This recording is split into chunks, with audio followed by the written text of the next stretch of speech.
Estamos estudiando un tema muy importantísimo, así que abrimos nuestras Biblias en nuestro texto, el que estamos semanas anteriores, hemos comenzado en Filipenses capítulo 4, versículos del 1 al 9, y el tema que estamos revisando de manera general es la estabilidad espiritual.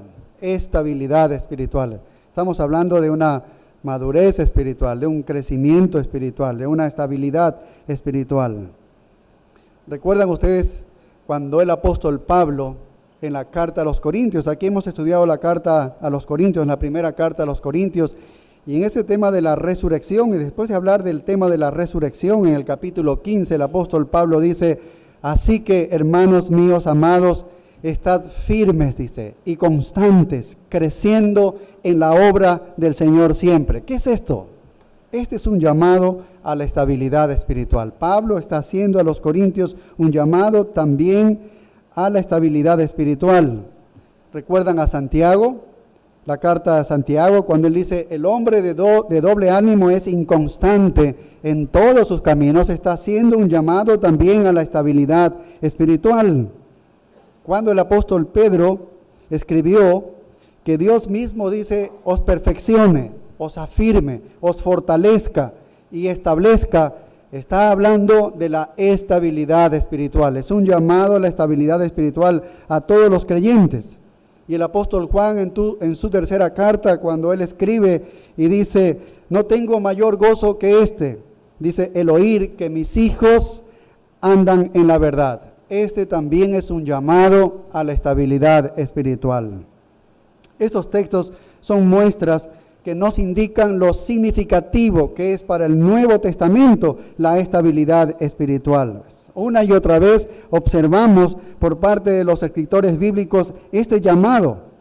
Como cristianos, entonces, somos llamados a ser fieles, a ser coherentes, a ser estables, ¿ves? A ser fuertes. Somos llamados a ser valientes, a no quebrantarnos, a ser inquebrantables. Esto realmente se pone justo en el corazón de la misma vida cristiana. Y ahí está el llamado para todo creyente. Así que este llamado es para que nosotros seamos estables, seamos firmes, seamos cristianos fuertes. Eso es lo que Dios quiere de nosotros. Y la batalla espiritual es justo contra el ataque contra el mundo, contra la carne y contra el diablo. ¿Ves? Cuando tenemos persecución, hostilidad, estamos en rechazos, en pruebas, en situaciones difíciles, estamos aún en juicio de Dios o estamos viviendo tremendas tentaciones, todo tipo de estas cosas vienen a nosotros. ¿Para qué? Para derrotarnos, para derrocarnos, para que el cristiano fracase, para que seamos cristianos inestables. Pero el llamado que nos hace el Nuevo Testamento de parte de los innumerables autores, de escritores bíblicos, es que nosotros seamos estables. Ese es el llamado para nosotros, seamos estables. Ahora, una cosa es saber que tenemos este llamado a la estabilidad espiritual, y otra cosa distinta es entender lo que implica este llamado espiritual para nosotros, porque si hay un llamado para nosotros, hay una implicación, hay algo que entonces yo tengo que hacer, hay algo que yo debo hacer, ¿no? Entonces, en Filipenses capítulo 4, versos del 1 al 9, el apóstol Pablo aquí nos da un modelo, un patrón. Este patrón produce estabilidad espiritual. ¿Ves? Este patrón produce estabilidad espiritual. Todos los que conocemos y amamos al Señor Jesucristo, afirmamos nosotros que queremos ser cristianos estables, porque a mí no me gusta ser derrotado y seguramente a usted tampoco. No nos gusta que nosotros pequemos, que estemos deprimidos y que seamos derrotados, o que caigamos bajo la tentación y caigamos en el pecado. A ninguno de nosotros nos agrada eso. No nos agrada que estemos en una persecución y respondamos mal y que fallemos en una prueba que Dios nos pone. Creo que ninguno de nosotros queremos una cosa así. Entonces hay un deseo inherente en nosotros de experimentar la victoria, de experimentar el triunfo. Deseamos a veces ser como el apóstol Pablo. Observamos a través de las páginas de sus escritos al apóstol Pablo y a veces nos preguntamos si el apóstol Pablo era humano, porque cuando lo vemos a él a través de sus escritos, vemos cuánta victoria espiritual él tenía, a pesar de tantas circunstancias adversas que él enfrentaba. Entonces la pregunta hacia nosotros nos salta: ¿cómo yo también puedo ser estable espiritual? ¿Cómo puedo alcanzar esta madurez espiritual? ¿Cómo puedo responder correctamente ante todas las situaciones adversas, los conflictos, las pruebas en esta vida? ¿Cómo puedo responder bíblicamente y seguir adelante en el camino cristiano? ¿Cómo puedo atravesar las olas, ¿no?, de las dificultades en la vida diaria? ¿Cómo puedo ponerme por encima de eso? ¿Cómo lo puedo hacer? Esa es la pregunta que nos hacemos. Y Pablo da la respuesta aquí en estos versículos del 1 al 9. Por eso este pasaje es muy importante. Es muy importante. Y decíamos que la frase clave está aquí en el versículo 1, en su última parte, cuando dice: estad así firmes en el Señor. Aquí está el llamado a ser firmes, ¿ves? Es una exhortación, es un mandato de Dios a todo creyente. Dice: estad así firmes en el Señor. Así que es una gran exhortación para nosotros. Es un mandamiento a que seamos firmes en el Señor. Es una orden de permanecer firmes en el Señor. Esa es una orden de Dios. Ahora, note ahí la pequeña palabra que dice así. Dice: estad así firmes. Y decíamos que esa palabra así significa de esta manera. Y le preguntamos a Pablo: ¿de qué manera? ¿De qué manera puedo ser firme? Ya que nos haces la exhortación a ser firmes. ¿De qué manera? Es así. Y bueno, en los siguientes versículos detalla el apóstol Pablo cada uno de los principios que nos permiten ser estables espiritualmente. ¿Recuerda el primer principio? ¿Lo recuerda? Que la estabilidad espiritual requiere cultivar la paz en la comunidad de la iglesia, en el seno de la congregación. En el versículo 1 el apóstol Pablo expresa el amor. Y en los versículos 2 y 3, nosotros ya estudiamos estos textos, veíamos cómo el apóstol Pablo profundamente deseaba la unidad de la iglesia. Y que esas dos hermanas opuestas que tenían diferencias se pudiesen juntar. Quería que la iglesia le ayudara de alguna manera en el proceso de la reconciliación de estas hermanas. ¿Por qué? ¿Por qué?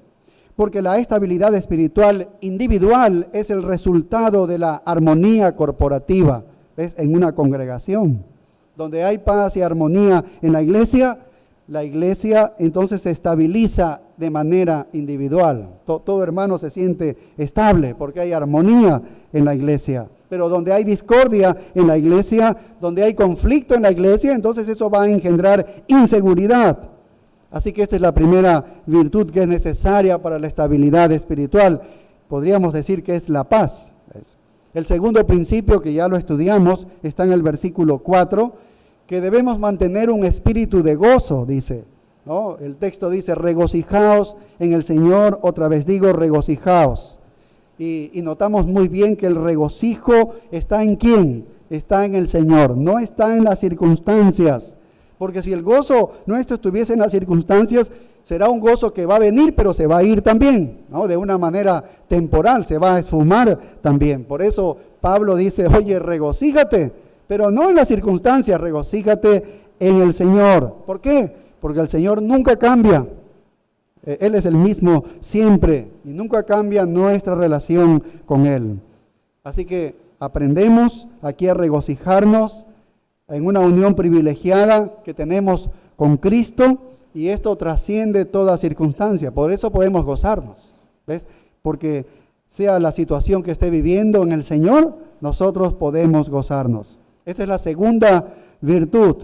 Y vamos entonces a la tercera virtud, que también ya la estudiamos. Está en el versículo 5, que debemos nosotros aprender a aceptar menos de lo que merecemos. ¿Recuerdan? Debo estar dispuesto siempre a aceptar menos de lo que merezco. Si yo voy con una mente de que necesito ser reconocido, de que necesito que me saluden, y muchas otras cosas más, y no le hacen eso, entonces usted se va a amargar. Entonces usted se va a enojar, entonces usted va a vivir frustrado.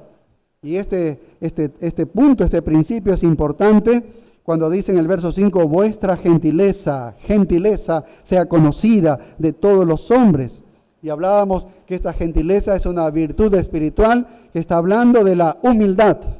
Gentileza humilde, está hablando de la humildad, es decir, que no pretendo nada, absolutamente nada, de manera que si me dan, bueno, lo recibo con gozo, y si no me dan, no hay ningún problema, como el apóstol Pablo había aprendido a vivir con mucho o con poco, a él le daba lo mismo, había gozo en la vida de él, ¿ves? Porque él no tenía expectativas superiores, ¿no? Nunca se presentaba de esa manera. El cuarto principio está en el verso 5, en la segunda parte del versículo, es descansar en una confianza en el Señor. Dice, el Señor está cerca, el Señor está cerca. Y cuando nosotros entendemos que el Señor está cerca, entonces la consecuencia de esto, ¿qué es? Si Él está cerca mío, entonces la consecuencia es que voy a confiar, una confianza tremenda. Y si yo voy a confiar, el verso 6 sigue diciendo, por nada estéis afanosos. Entonces, ¿de qué me voy a preocupar si el Señor está cerca mío? ¿Por qué me voy a afanar? Eso es lo que está diciendo el apóstol Pablo. Si el Señor está cerca, no tienes de qué afanarte, no tienes de qué afligirte. Es decir, si yo entiendo quién es Dios, sé quién es este Dios y creo en este Dios, como lo describe la Escritura, y veo la grandeza de Dios, la soberanía de Dios, el poder de Dios, y lo conozco a Dios, hoy con todo ese conocimiento, entonces yo voy a estar tranquilo, yo no voy a afanarme, porque hay tremendas promesas para los que son hijos de Dios. ¿De qué me voy a preocupar? ¿De qué me voy a preocupar? Porque este conocimiento de Dios, este Dios trasciende todos los problemas, trasciende todas las dificultades, cada prueba y cada tentación trasciende. Así que la conclusión es, ¿cuánto sabes acerca de Dios? De lo que conoces de Dios es cómo tú respondes en la vida. ¿Cuánto tú conoces de Dios? Y no solamente cuánto conoces de Dios, sino también cuánto confías en Dios. ¿Ves? Son dos cosas importantes. Si confías en Dios, entonces vas a trascender tu dificultad porque comprendes quién es Dios, comprendes los propósitos de Dios, comprendes que Dios todavía está en control a pesar de la dificultad que vives y por lo tanto vas a estar tranquilo en medio de tu tormenta. Esta es la virtud de la fe, podríamos decir la virtud de la fe, es la confianza en Dios. Entonces ya tenemos algunas virtudes que hemos estudiado durante estas semanas. La paz, que es la primera, el gozo, la humildad y la fe. ¿Ves? Confiamos en Dios y sabemos que Él está a cargo de todo. El quinto principio, que también lo estudiamos, es reaccionar a los problemas con la oración agradecida. ¿Recuerdan? Todo problema que tenemos, vamos a Dios en oración, ¿ves? Pero lo hacemos de una manera agradecida, con acciones de gracias. Mira el verso 6, la segunda parte, lo que dice, sean conocidas vuestras peticiones, dice, delante de Dios en toda oración y ruego, dice, con acción de gracias. Este es orar con acción de gracias. Eso significa que tenemos un corazón agradecido. Este es el quinto principio, la quinta virtud, que es gratitud. Gratitud a Dios. Si muestran ustedes a una persona que tiene paz, esa paz de que el Espíritu de Dios produce gozo y produce humildad, y muestran a una persona que cree, que confía verdaderamente en Dios, y muestran a una persona que es agradecida en todo, entonces fácilmente podemos mostrar a una persona que es estable espiritualmente. ¿Ves? Estable espiritualmente, que es lo que todos queremos, vivir así. Estas son las virtudes. No importa cuán difícil sea el problema, dice, debes orar con acción de gracias.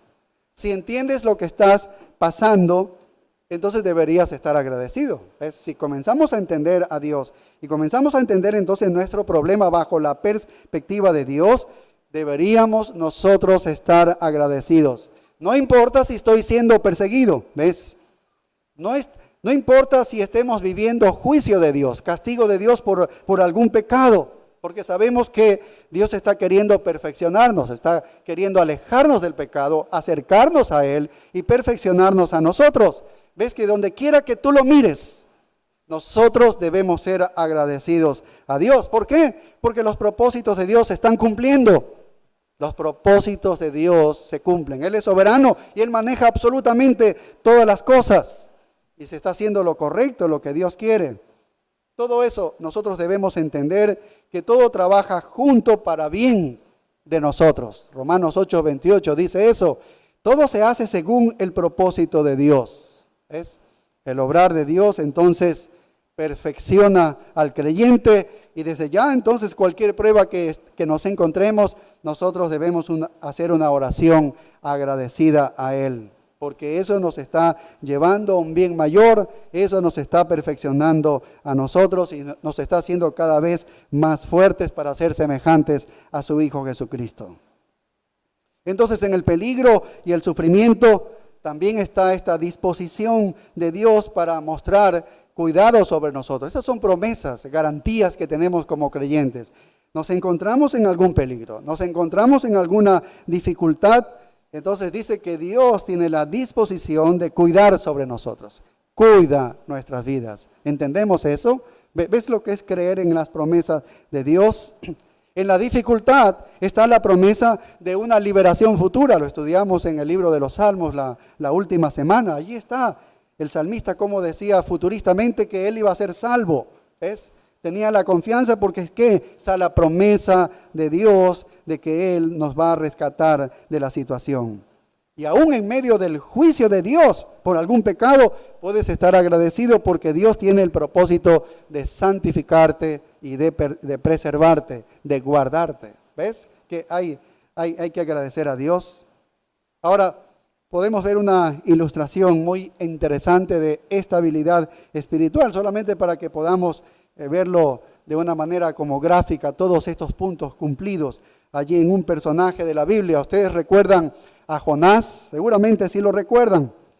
Jonás tenía una situación absolutamente inimaginable. ¿Quién puede imaginarse que puede encontrarse dentro del pez, dentro del vientre de un gran pez? Es algo que verdaderamente, eso no ocurre todos los días, ¿no? Eso le ocurrió a Jonás y no sé a quién más le pudo haber ocurrido en toda la historia de la humanidad. Pero él estaba viviendo una situación como esa. Se encontraba en el estómago de un gran pez. Eso fue la experiencia, lo que vivió Jonás. Ahora, si nos vamos al libro de Jonás, les invito a abrir sus Biblias a este libro de Jonás y vamos al capítulo 2.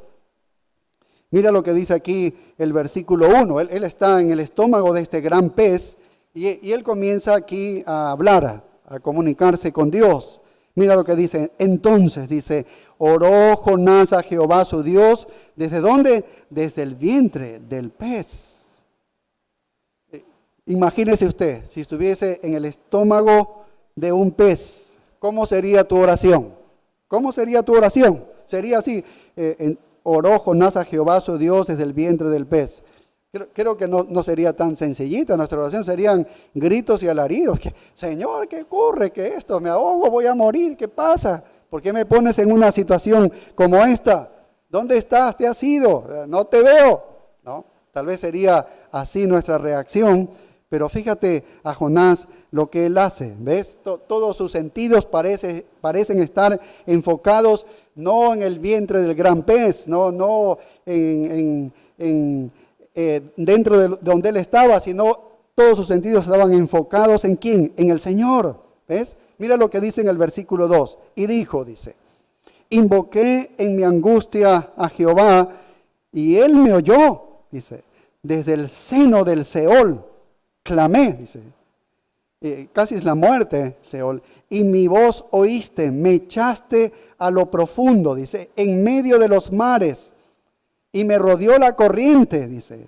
Todas tus ondas y tus olas pasaron sobre mí. Es como que él está autodescribiéndose, ¿no? Cómo se hundía en el mar y dentro de ese gran pez. Versículo 4 dice, entonces dije, desechado soy de delante de tus ojos.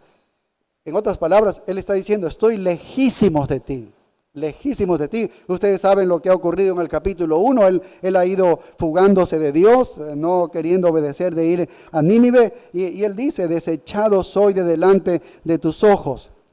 Estoy aquí y donde yo estoy no te puedo encontrar, porque estoy muy lejos de ti. Pero mira lo que sigue diciendo el verso 4. Dice, mas aún veré tu santo templo. Vaya, qué tremendo. Dice, veré tu santo templo. Dice, las aguas me rodearon hasta el alma. Rodeóme el abismo. Dice, el alga se enredó en mi cabeza. Descendí a los cimientos de los montes. La tierra echó sus cerrojos sobre mí para siempre. Mas tú sacaste mi vida de la sepultura. Oh Jehová, Dios mío, cuando mi alma desfallecía en mí, me acordé de Jehová. Y mi oración llegó hasta ti en tu santo templo. Los que siguen vanidades ilusorias, su misericordia abandonan. Y fíjate este versículo 9 que es interesante. Dice, mas yo con voz de alabanza te ofreceré sacrificios. Aquí es algo interesante lo que él dice. Yo te ofreceré sacrificios, dice, con voz de alabanza. ¿Qué es esto de voz de alabanza? Acciones de gracias. ¿Qué hay detrás de la alabanza? Acciones de gracias. ¿Por qué es que tú y yo alabamos a Dios? Porque primero hay gratitud. Comenzamos a agradecer a Dios por algo que nos ha hecho y comenzamos a alabarle a Dios. Terminamos adorando a Dios, ¿ves? ¿Y qué es lo que hizo este pez? No pudo soportar eso, ¿ves? A un profeta que está agradecido a Dios en medio del vientre de este pez, y entonces lo vomita. En verso 10 Dios dice que lo hace que lo vomite. Entonces aquí está un hombre, mira, con una circunstancia inimaginable. Tú y yo tal vez nunca entraremos en una situación como esta, pero es un trauma que ni siquiera se lo puede imaginar o pensar. Y en medio de todo esto, él pudo expresar su oración de acción de gracias. ¿Sí ves? La acción de gracias, esta oración de acción de gracias, a pesar de que reconocemos a través del capítulo 1 y de todo el libro de Jonás las debilidades de este profeta, sin embargo, en esta oración que él hace está reflejando una estabilidad espiritual, una gran cantidad de estabilidad espiritual.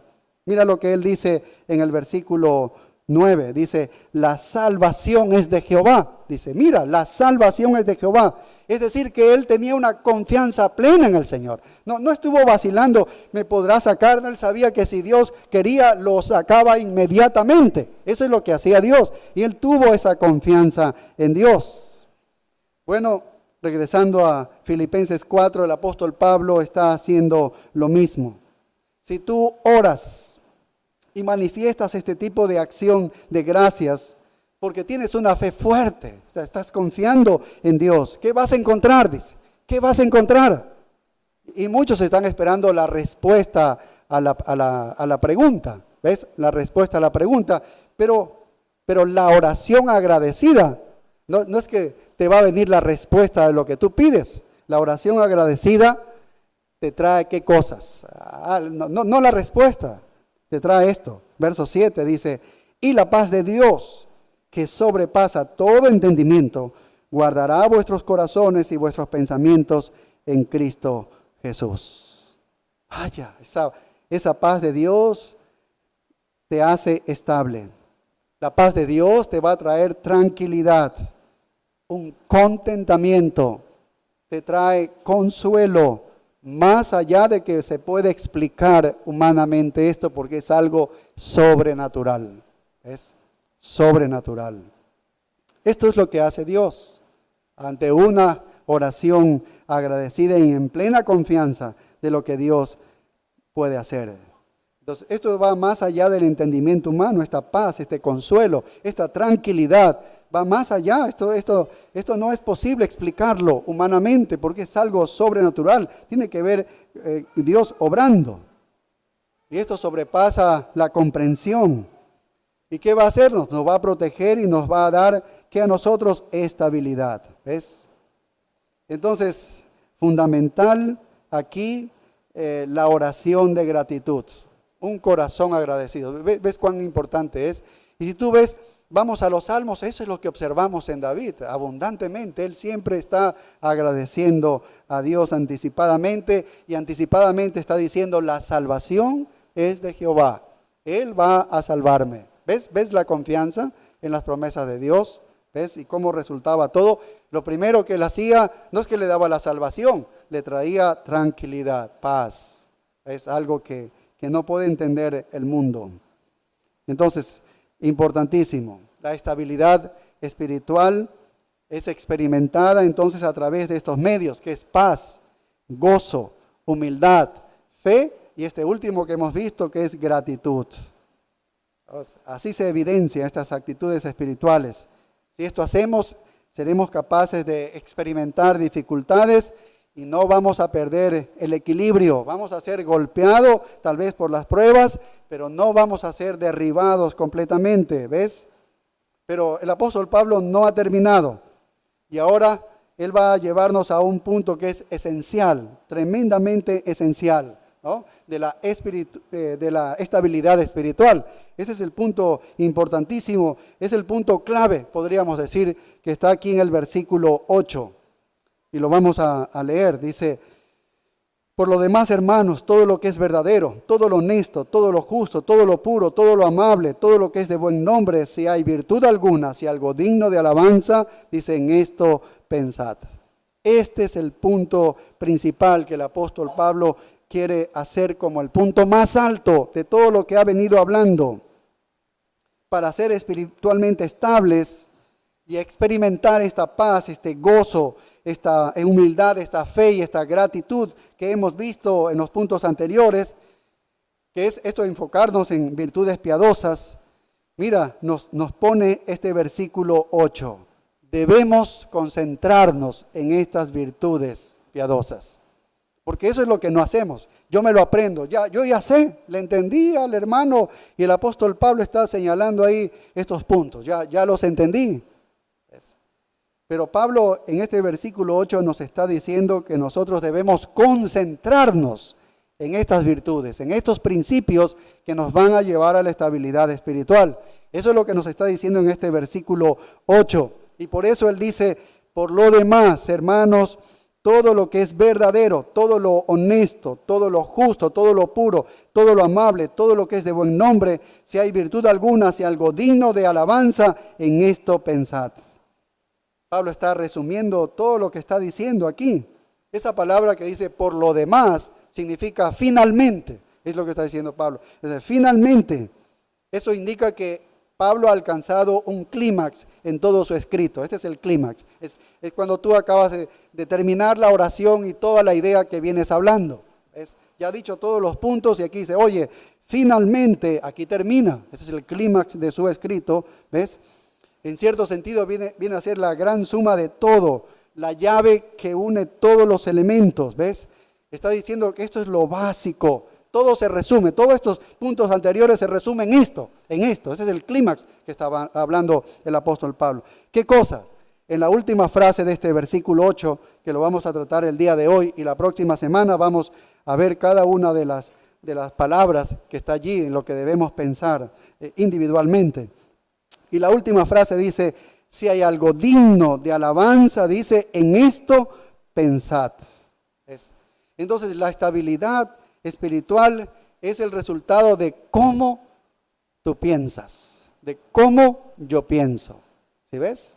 La estabilidad espiritual tiene que ver con lo que nosotros pensamos. ¿Cómo pienso yo? La psicología moderna hoy tiene la misión supuestamente de ayudar a la gente. Eso es lo que dice la psicología. Estamos ayudando a los hombres en sus problemas. ¿A qué?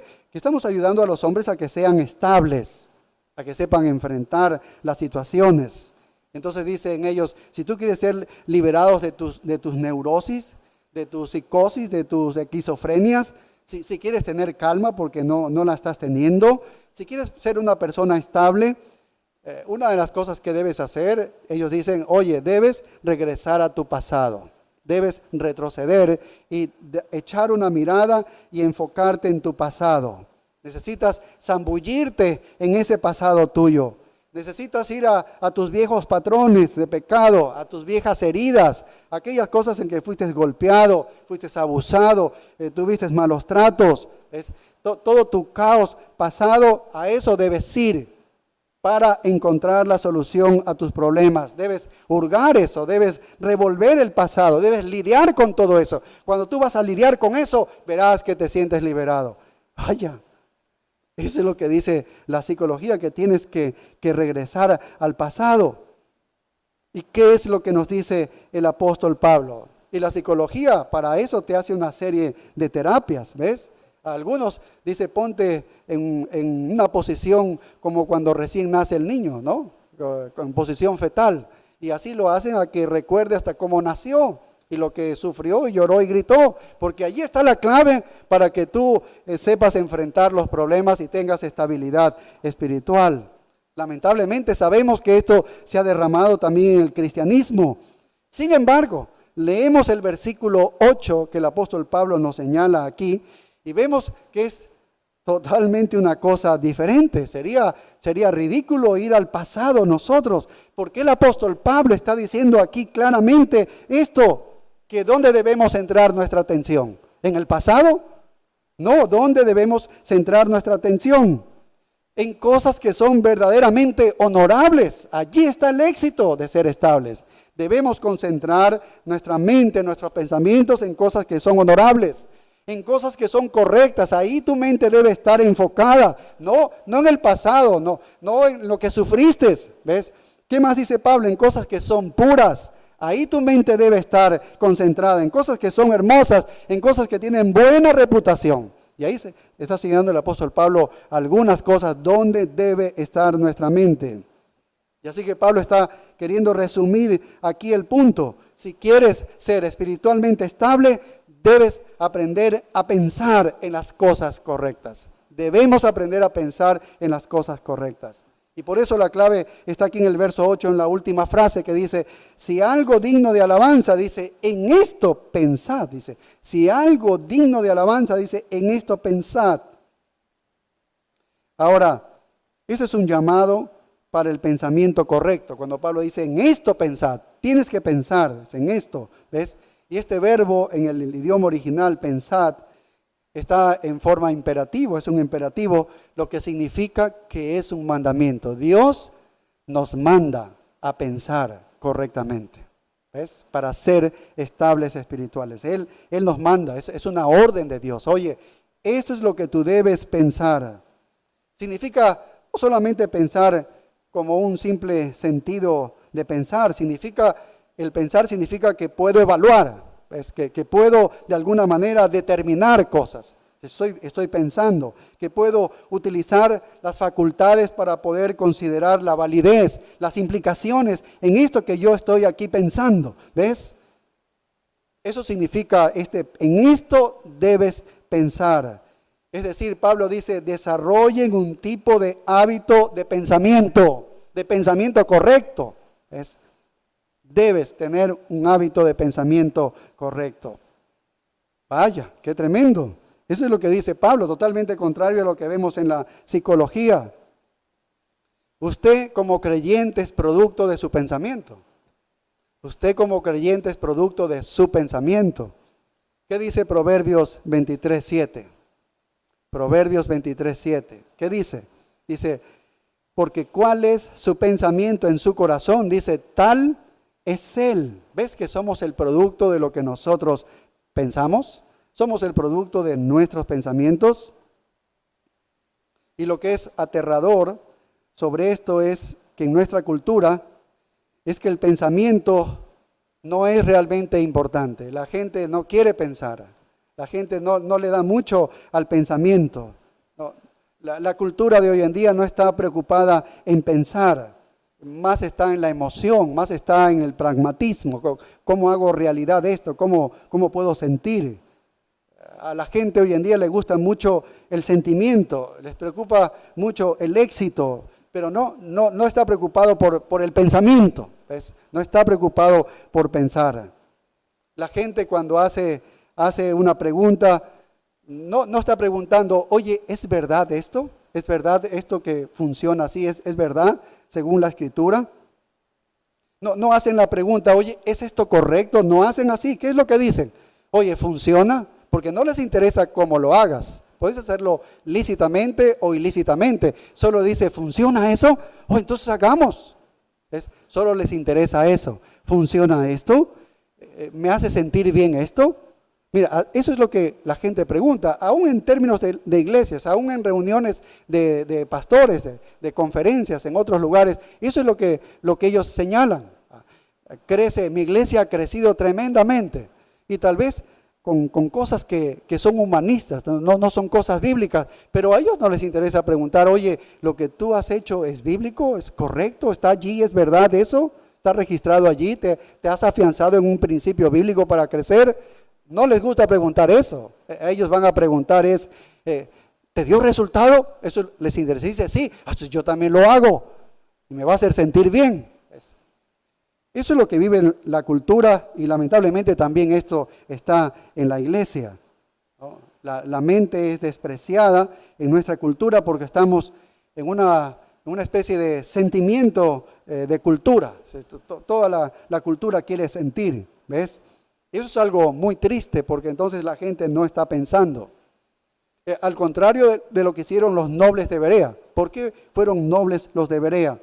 Porque ellos buscaban en la Escritura para comprobar si las cosas que Pablo le decía eran así. Y estamos hablando del Antiguo Testamento, que era el material de la Escritura que ellos tenían. Ellos comprobaban todo lo que el apóstol Pablo decía. ¿Te das cuenta? Que ellos sí eran hombres que estaban pensando, que no les interesaba si Pablo les daba allí alguna cosa emocionante. Pero hoy en día vivimos en una cultura que aprende a no pensar. Aprende a no pensar. Es lo más fácil. Es lo más fácil para las personas. ¿Ves? Pero leer nos ayuda a pensar. Cuando leemos un libro es importante porque nos obliga de alguna manera a pensar. Un estudio realizado por un hombre secular, pero muy entendido en la materia, él sacó un artículo titulado así, dice, la televisión no puede educar, dice, la televisión no puede, hace muchos años fue esto, la televisión no puede educar. Dice, simplemente viniendo de una mente secular como la de él, está analizando nuestra sociedad y el modo de comunicación que es eficaz en el proceso de pensamiento, y él simplemente dice eso, la única manera de aprender es leyendo, dice. La única manera de aprender es leyendo. ¿Ves? ¿Por qué? Porque cuando leemos un libro, allí se encuentran palabras. Y las palabras de alguna manera congelan el pensamiento que llevan esas palabras. Está allí, lo tienes allí. Lo puedes analizar, lo puedes volver a leer, ¿ves? Lo puedes sintetizar si tú quieres. Tú puedes resumir, puedes verificar eso, ir a comprobar, porque ahí está el pensamiento, está congelado, está en el libro, ¿ves? Puedes meditar en esas palabras. Y eso te lleva a pensar, pero las imágenes de una televisión no te ayudan a eso. Solo te cogen emociones, solo te llevan a hacer emociones. Por eso es que tenemos una sociedad que no piensa, según este erudito en esta área. Entonces, es algo interesante lo que nos muestra, porque es lo que vemos también esto en la cultura, en toda nuestra cultura, y afecta al cristianismo. Desde la perspectiva bíblica se hace muy claro lo importante entonces que es el pensamiento. La Biblia siempre apunta hacia la mente de nosotros, va al pensamiento. Y eso es precisamente lo que el apóstol Pablo está pidiendo en este versículo. Dice, oye, en esto debes pensar tú. En esto es que debes pensar. Y es un mandato de Dios. Él está diciendo que tienes que aprender a pensar en las cosas correctas. ¿Qué dice la Biblia sobre el pensamiento? Porque es un tema que lo encontramos aquí básico en toda la Escritura. Mira, vamos a un texto, vamos a Isaías 1:18. Y para que observemos cómo la Biblia en general nos llama a pensar. Ese es el llamado a pensar a nosotros. Dice Isaías 1:18. Dijo el Señor allí, dice, venid luego, dice Jehová, y estemos a cuenta. Qué interesante, dice, venid luego, dice Jehová, y estemos a cuenta. ¿Qué significa esto de que estemos a cuenta? Esto significa que debemos pensar. Isaías no está diciendo, vamos, sintámonos juntos, sintamos que estamos juntos. No dice eso.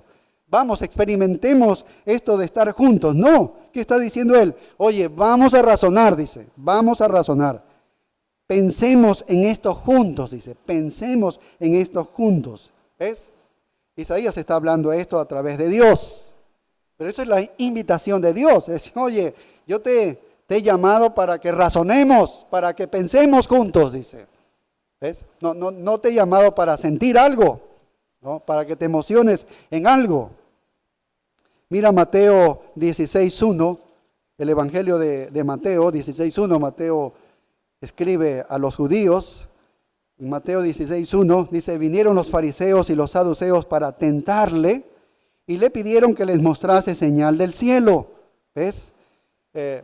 Esta es una generación que está llamada a las emociones, a las cosas grandiosas. Quiero ver esto, quiero ver que vuele un caballo. Entonces allí yo voy a creer, porque me voy a emocionar, va a ser algo increíble. Entonces la gente está esperando cosas de esta naturaleza, como que Dios les hable. Y no ha cambiado, porque mira, desde el tiempo antiguo estos fariseos le decían eso, oye, preséntanos la señal del cielo. Pero mira lo que les dice Jesús, el verso 2, dice, mas él respondiendo les dijo, cuando anochece decís buen tiempo porque el cielo tiene arreboles, y por la mañana hoy habrá tempestad porque tiene arreboles el cielo nublado. Sí, hipócritas que sabéis distinguir el aspecto del cielo, mas las señales de los tiempos no podéis. La generación mala y adúltera demanda señal, pero señal no le será dada sino la señal del profeta Jonás. Entonces Jesús le dice, ustedes tienen la habilidad de mirar el cielo y según el color que esté el cielo pueden determinar si va a llover o no en la tarde o el día siguiente. Son muy hábiles para poder discernir estas cosas solamente viendo el cielo. ¿Ves? Pero ustedes no pueden discernir las señales de los tiempos. Ahí estaba ocurriendo algo increíble. ¿Qué era lo que estaba ocurriendo? Que el Mesías había llegado. Era un evento de lo más fundamental, era la esperanza del judío, que ese evento se realizara ante los ojos de ellos, y ahí lo tenían, al Dios hecho hombre, al Emanuel, al Dios con nosotros, lo tenían al frente y no podían discernir esa verdad espiritual. ¿Por qué? Porque ellos estaban más en las cosas emocionales, más en las cosas increíbles, no podían discernir. ¿Y qué les dice Jesús? Bueno, te voy a hacer un milagro para que te emociones y entonces creas. No, dice.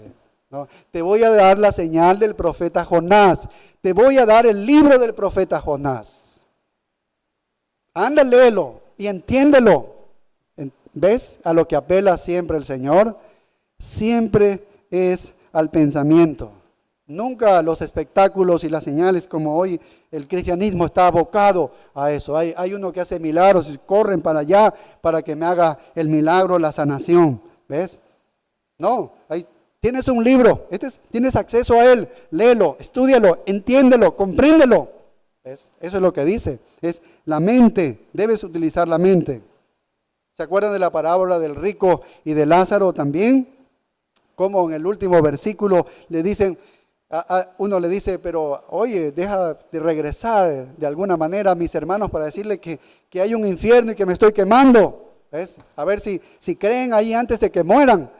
¿Y qué les dice el padre Abraham? Si no oyen a Moisés y a los profetas, tampoco se persuadirán, aunque alguno se levante de los muertos. ¿Ves? ¿Qué tienen? Tienen la escritura suficiente para creerla. Debes leerla, debes entenderla, debes comprenderla, debes estudiarla. Utiliza tu mente. Tienes tu mente para reflexionar sobre esa escritura. Y verás que puedes entender. ¿No? Si no entiendes a Moisés y a los profetas, nada te va a hacer creer. ¿Ves? Ni un milagro no hace creer en lo absoluto, es la escritura, es lo que hace. ¿Ves? Entonces la Biblia siempre nos está llamando a los hombres a pensar, a razonar. ¿Ves? Por eso la Biblia es un libro, por eso dejó un libro, porque ahí están grabados, congelados los pensamientos de Dios, está su revelación, quién es Dios, para que le podamos conocer, y aquí está. ¿Ves? Lo hizo así, no hizo videos para que el video quedara en imágenes nada más y entonces no tienes cómo razonar. Dejó un libro y con palabras en los cuales tú puedes estudiar, analizar cada palabra. ¿Ves? No dejó un pendrive con alabanzas, con músicas para que le conozcamos, no así, porque entonces estaríamos tarareando nada más, pero no hay eso. No son a las emociones, es fundamentalmente a la mente. Es a la mente. Las emociones salen de un buen pensamiento. Tengo un pensamiento correcto, hay emociones, pero no es que parto de las emociones. ¿Ves? Tengo que ir a mi mente. Tengo que ir al pensamiento. ¿Por qué? Porque la Biblia apunta a eso, que debes entender eso. El Salmo 32:8 dice, te haré entender y te enseñaré el camino que debes andar, sobre ti fijaré mis ojos. Te haré entender. Está apuntando a que nuestro intelecto va a ser usado y vamos a entender lo que Dios quiere de nosotros. Siempre la Escritura está apelando a nuestro entendimiento. Si Él nos va a instruir, si Él nos va a enseñar, ¿qué necesitamos? El intelecto para poder entender lo que Él quiere, para poder entender la doctrina. En ese salmo dice, no seas como el caballo o como el mulo sin entendimiento, ¿ves? ¿Ves que la Biblia nunca está apelando a hombres allí que no entiendan, que no razonen? No es eso. Siempre apela al entendimiento. No debemos ser como el caballo o la mula. Debes acceder, tienes acceso a mi verdad. Aquí está la revelación. Piensa, estudia. Mira el Salmo 73:22. Salmo 73:22 dice, tan torpe era yo que no entendía. Era como una bestia delante de ti. El salmista de alguna manera está admitiendo que antes él no pensaba. Yo no pensaba, era como un hombre ahí, un animal, una bestia que no pensaba. Y él está reconociendo justamente eso. Y está diciendo el salmista, no sean así, no seas así, no seas de esa manera. Piensa es lo que dice la Escritura. Entonces el pensamiento cuidadoso es el distintivo de nuestra fe revelada. ¿Por qué? Porque aquí está nuestra fe revelada, en estas palabras, en este libro. Es allí que cuidadosamente debemos ir, ¿ves? Y pensar en ello. Lamentablemente las iglesias hoy en día se han abocado a vivir un éxtasis de emociones y no les interesa la Escritura, no les interesa un buen sermón, no les interesa ir a pensar, les molesta pensar. Lo que quieren escuchar es una historia linda, bonita, que les haga salir lágrimas y que ya, qué lindo que fue eso. Pero no estás pensando en la doctrina, necesitas pensar. Pues tu mente tiene que agilizarse, moverse a la Escritura. Necesitamos pensar. La Escritura toda apunta a eso, ¿ves? Ese es el llamado que Dios nos ha hecho. Y termino con esto. La próxima semana vamos a analizar cada una de estas palabras, pero quiero terminar con esto. ¿Qué sucede en la mente de alguien antes de ser salvo? Eso solamente para que puedas observar. Aquí, tal vez, esperamos que la mayoría de nosotros hayamos sido salvados por el Señor y experimentamos la salvación. Y queremos hablar qué sucedió en el momento que fuimos salvos. ¿Qué sucedió con nuestra mente, con nuestro pensamiento? ¿Qué fue lo que ocurrió cuando fuimos salvos? Y si tú no eres salvo todavía, entonces cuéntalo como algo que debe ocurrir contigo. Algo que debe ocurrir. ¿Qué va a suceder con tus pensamientos, con tu mente en el momento que Dios te salve? ¿Ves? ¿Qué es lo primero que ocurrió en nosotros? Bueno, ¿qué dice Romanos 1:28? Dice que nuestra mente es depravada. En primer lugar, estamos yendo a la mente, lo que dice la Biblia sobre la mente. Romanos 1:28 dice, y como ellos no aprobaron tener en cuenta a Dios, dice, Dios los entregó a una mente que dice reprobada, para hacer cosas que no convienen. Esta mente es una mente degradada, es una mente corrompida, es una mente malvada. Eso es lo que significa este texto, lo que está diciendo, que fue una mente reprobada. ¿Ves? Los entregó a una mente reprobada. Es una mente depravada. A eso es. Esa es la mente del hombre. Esa es la mente y el pensamiento que tú y yo teníamos antes de ser salvos y que tal vez lo tengas el día de hoy, que no eres salvo. En segundo lugar, 2 Corintios 4:4, mira lo que dice, 2 Corintios 4:4, es interesante. Dice que esta mente es ciega también. Esta mente está ciega, está ciega. ¿Por qué? Bueno, aquí lo dice. Está hablando del hombre natural, o sea, el que no es regenerado, el que no es creyente, dice, en los cuales el Dios de este siglo está con D minúscula porque se trata de Satanás. Dice, el Dios de este siglo, dice, cegó el entendimiento de los incrédulos, de ellos ha hecho. Nosotros vivimos así hasta antes de ser convertidos, cegados, una mente cegada por Satanás. ¿Para qué? Para que no les resplandezca, dice, la luz del evangelio de la gloria de Cristo, el cual es la imagen de Dios. Así estaba funcionando nuestra mente antes de ser convertidos. ¿Ves? Una mente depravada, una mente que está cegada por Satanás. Mira Efesios 4:17. Efesios 4:17 nos habla de una mente que es sin valor, una mente vana. Una mente sin valor, es inútil, ¿ves? Mira lo que dice Efesios 4:17. Puede ser el mejor constructor, el mejor ingeniero, el mejor arquitecto y diseñar puentes increíbles.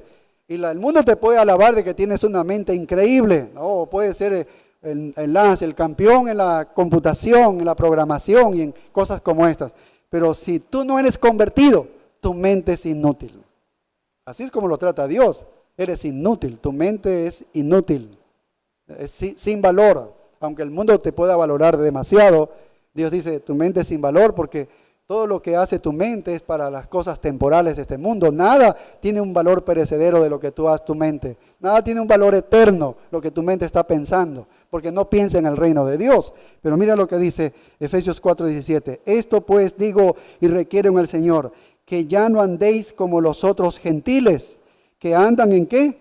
En la vanidad de su mente. Su mente es vana, es fútil, es inútil. No tiene ningún valor la mente de un hombre sin Cristo. ¿Ves? Esa es la mente. Así es como Dios considera. En cuarto lugar, Efesios 4:18, allí, siguiente versículo, dice, teniendo el entendimiento entenebrecido, ajenos de la vida de Dios por la ignorancia que en ellos hay, por la dureza de su corazón. Es decir, ignorancia. Nuestra mente ha sido ignorante. Todo eso estaba antes en nuestra conversión. Y finalmente, 1 Corintios 2:14. Mira lo que dice. 1 Corintios 2:14. Dice, pero el hombre natural no percibe las cosas que son del Espíritu de Dios, porque para él son locura y no las puede entender porque se han de discernir espiritualmente. Bien, esa es una mente que es absurda, es totalmente absurda, ¿no? Es una locura las cosas de Dios para el hombre natural, para la mente natural. ¿Ves? Así que a cualquier persona nosotros podríamos acercarnos, a alguien que no es creyente, y le podemos decir, oye, yo no conozco mucho de ti, apenas te estoy viendo en este momento, no sé tal vez ni cómo te llamas, no sé cuál es tu profesión, no sé si tú tienes una familia o no, pero, y tal vez tengas algún coeficiente intelectual que no lo sé, a la final eres muy inteligente, ¿sí? Y tienes una buena formación académica, pero puedo decirte algo que sí conozco de ti. ¿Qué es? Que tienes una mente depravada, ¿ves? Que tienes una mente ciega, que tu mente es inútil, que tu mente es ignorante y que tu mente es absurda. De eso conocemos. Eso era lo que conocían los cristianos de nosotros antes de venir a Cristo. Éramos así. Es tan depravada que no elige lo que es bueno. Pues Romanos 3 dice que no hay quien busque lo bueno. Eso es depravación de la mente, está corrompida. Ciega que no sabe lo que es bueno, no sabe lo que es bueno y lo que es bien y lo que es malo, no lo sabe. Esa es la mente que está ciega. ¿Ves? Inútil porque todo lo que hace es algo temporal, no es para el reino de Dios, no es algo que tiene un peso eterno, no hay algo que tiene una repercusión en el reino venidero, no hay nada. Eso se llama inutilidad para Dios. Eres un hombre inútil, ¿no? ¿Ves? Ignorante porque ni siquiera sabemos lo que estamos haciendo, creemos que estamos haciendo lo correcto y desarrollando nuestra vida aquí pensando que marchamos bien, pero vamos directo al infierno. ¿Ves? Y absurda también nuestra mente. Esa es la mente del hombre caído. ¿Y qué hace el Evangelio? El Evangelio penetra. Eso es. El Evangelio penetra eso. ¿Qué pasa entonces en el momento de la salvación? ¿Qué pasa con la mente? ¿El Evangelio está preocupado por la mente? Sí, está preocupado por la mente. ¿Por qué? Porque el Evangelio debe ser entendido. ¿Entiendes? Debe ser entendido. No es que no escuchó, predicó y ya se salvó. No puede ser. Eso no ocurre de esa manera. El apóstol Pedro en 1 de Pedro 3:15 dice que debemos estar siempre preparados para presentar ¿qué? Defensa, dice, con mansedumbre y reverencia ante todo el que demande, ¿qué cosa? Dice, razón de vuestra esperanza que hay en vosotros. Debemos presentar la razón. ¿Ves los argumentos razonados? ¿Ves cómo debemos utilizar nuestra mente para presentarle al inconverso, al que no conoce a Cristo? ¿Ves cómo tienes que utilizar la mente? Tienes que ser capaz de mostrarle una razón para esto. ¿Por qué creo en Cristo? Tienes que mostrarle las razones. Todo está apelando a la mente. No hay otra manera de convertirse. Si alguien no te predica el Evangelio y tú no lo entiendes, o sea, no hay manera de que tú seas salvado. No hay manera que seas convertido. En Mateo 13:19 dice, cuando alguno oye la palabra del reino y no la entiende, dice, viene el malo y arrebata lo que fue sembrado en su corazón. Este es el que fue sembrado junto al camino. Aquí también, ¿ves? Exige razón y exige comprensión. Aquí, ¿ves? Un elemento de la salvación, un elemento de ella está ocurriendo dentro de la mente, cómo una persona está llegando a una comprensión adecuada de la verdad. Necesita la persona entender la verdad de Dios. La verdad sobre sí mismo, que es una persona pecadora. Si no entiende eso, si no comprende eso, el impío, ¿cómo puede ser salvo? ¿Cómo puede reconocer que necesita salvación, de que va directo al infierno? Necesita conocer su condición de pecador delante de Dios. Necesita conocer su pecado. Necesita conocer la verdad acerca de Dios, la verdad acerca de Cristo, su muerte en la cruz. Todo eso nos lleva a pensar. ¿Ves? Tienes que elaborar ideas, razones en el pensamiento y sobre el futuro que Dios da. Todo eso tiene que ver con el pensamiento, tiene que ver con la mente de la persona. Romanos 10 dice que la fe viene por el oír ¿qué? La palabra de Dios. Tienes que entender. Y fíjate un último texto que lo compartimos, este estudio de Efesios, recuerdo, el capítulo 1 y el verso 13 dice, en él también vosotros habiendo oído la palabra de verdad. Si alguien predicó el evangelio, presentó las razones de su fe, ¿ves? Le presentó a otra persona. Y está diciendo Pablo, habiendo oído la palabra de verdad, y esa palabra de verdad es el evangelio de vuestra salvación. Y dice, y habiendo creído, entonces entre escuchar y creer, razonaste. ¿Ves? Oíste el evangelio y lo creíste. ¿Por qué crees? Porque te presentan los argumentos del evangelio. Que tú eres un pecador, que vas al infierno, que Dios es santo. Está la obra de Cristo que ha venido a morir por el pecador. ¿Ves? Y crees en esos argumentos. Entonces en la salvación ocurre esto. Tienes que pensar. Hay que pensar. ¿Ves? Hay que pensar. Y eso es lo que está diciendo Isaías en el texto que leímos hace un momento. Vengan ahora, dice el Dios, razonemos juntos. Si vuestros pecados fuesen como la grana, como la niebla serán emblanquecidos. Si fueren rojos como el carmesí, vendrán a ser como blanca lana. Vamos a razonar, dice Dios. Razonemos. Esa es la manera en que el hombre llega a ser salvo. Y esa es la manera en que vamos a llegar a ser estables. La próxima semana vamos a estudiar cada una de estas palabras en la que nosotros debemos pensar. Esa es la exhortación de Pablo. Pensad en esto. El evangelio siempre está golpeando la mente. Eso es lo que hicieron los hermanos de Berea, que fueron tan nobles, porque ellos verificaron, pensaron, escudriñaron, ¿no? Y verificaron en las escrituras todo lo que Pablo les decía. Ellos pensaron. Y eso es lo que tú y yo debemos hacer para ser estables espiritualmente. Oremos. Gracias, Señor, por tu misericordia, por lo que nos muestras a través del apóstol Pablo, cómo la mente es tan importante, Señor, cómo nuestra mente debe estar enfocada en estas cosas correctas que debemos pensar, estas cosas que son honorables, estas cosas que son buenas, y las que tienen un buen nombre, una buena reputación. Esas son las que nos dan la estabilidad espiritual, el éxito en nuestra vida. Señor, ayúdanos, ten misericordia de nosotros. Sabemos que todo esto ha sido factible por la obra de Cristo en la cruz del Calvario. Estamos agradecidos por ello. Y ahora vamos a entrar a la Santa Cena, que recordamos justamente la obra de Cristo, la que ha hecho posible esto. Ayúdanos, Señor, a tener una comunión especial, íntima contigo, recordando la muerte de Cristo, que sea tan vívida en nuestros corazones, que traigas transformación en nuestras vidas y gran esperanza, Señor, de tu segunda venida. En tus manos quedamos en Cristo Jesús. Amén.